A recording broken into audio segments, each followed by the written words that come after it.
Le demandeur Kamalou Labara vient solliciter de la Cour d'appel de Kinshasa-Gombe le renvoi de juridiction pour suspicion légitime au motif que le défendeur Ngoyi Nzakajawili et Nsiala Mananga auraient une proximité avec les juges du tribunal de grande instance de Kinshasa-Gombe. Selon les avocats de la partie demanderesse Kamalou, leur client suspecterait le tribunal de grande instance de Kinshasa-Gombe de partialité dans l'affaire qu'il oppose aux défendeurs Ngoyi Nzakajawili et Nsiala Mananga.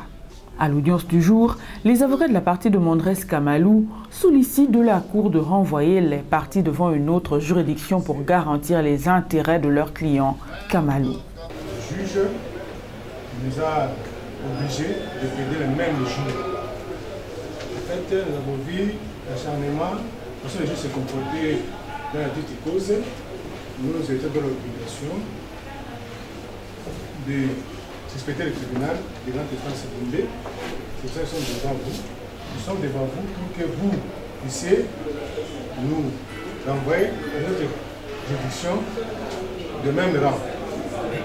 Ça, notre préoccupation, c'est qu'il y a la requête qui juge le dossier. Mais c'est pour mon client, nous avons estimé que le parti a diverses saisons de liens d'amitié avec les juges. C'est pour cela que nous avons dit signer, nous renvoyer dans notre élection pour que les intérêts de mon client soient quand même garantis. Nous remettre là-bas, Madame le Président, c'est comme si vous ramenez encore à l'abattoir. Là, nous disons, vous pouvez nous renvoyer dans notre élection. De votre choix, nous sommes prêts à apporter le juge d'une autre juridiction. Les avocats de la partie défenderesse, pour leur part, sollicitent de la Cour de dire non fonder la requête en suspicion légitime initiée par la partie demanderesse Kamalou et de le condamner au paiement d'une somme de 500 000 francs congolais pour tout préjudice subi. La Cour suprême de justice avait dit un non fondé pour défaut de preuves suffisantes, une requête en renvoi des juridictions pour cause de suspicion légitime dont les demandeurs n'apportent aucun élément de preuve convaincant sur les relations extra-conjugales. Là, c'était dans le cas d'une relation extra-conjugale. Vous comprendrez que nous sommes dans la situation d'une amitié, une prétendue amitié qu'on colle à notre client. Je vous épargne de la suite, elle est très longue.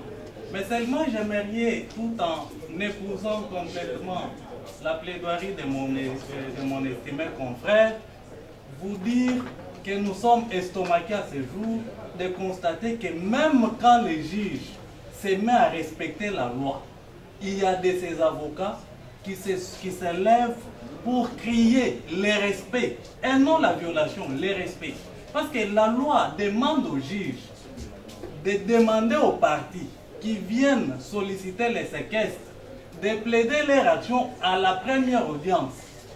Mais il est vraiment étonnant d'apprendre par devers vous que M. Kamalou, parce que les juges avaient ordonné que cela soit fait, les juges a violé la loi. C'est étonnant. Je me demande dans quelle planète nous vivons. Merci beaucoup, Madame la Présidente. Et c'est pourquoi, Madame la Présidente, comme je le disais, parce qu'il m'a été dit de lire la jurisprudence, je m'en remets complètement à la plaidoirie qui a été faite par mon estimé confrère et je lui remets la parole à être. Pour conclure, nous demandons à votre juge Cour de dire recevable, mais non fondée, la requête en suspicion légitime initiée par M. Kamal et les condamner au paiement de la somme de 500 000 francs congolais d'amende telle que prévue par la loi et en espérant que M. l'organe de la loi qui est présent prendra toutes les dispositions pour que cette peine-là soit exécutée. Vous direz surtout que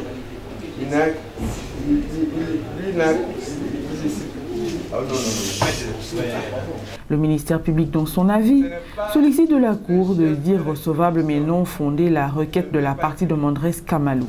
Vous direz surtout que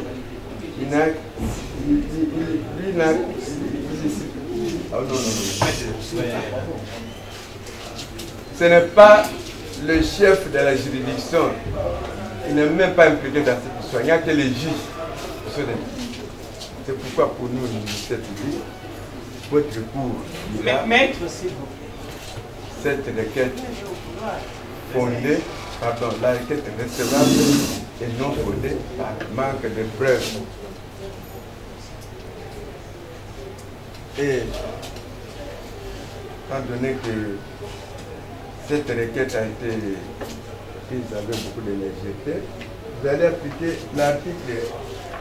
l'article 52 de la loi organique numéro 13/011 par du 11 avril 2013 portant organisation, fonctionnement et compétences des institutions de l'ordre judiciaire, qui dit ceci.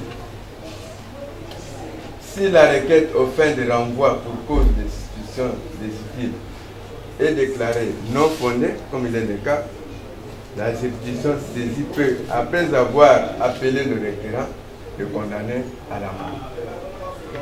Après avoir entendu toutes les parties et l'avis du ministère public, la Cour clôt le débat et prend la cause en délibéré pour rendre son arrêt dans le délai de la loi.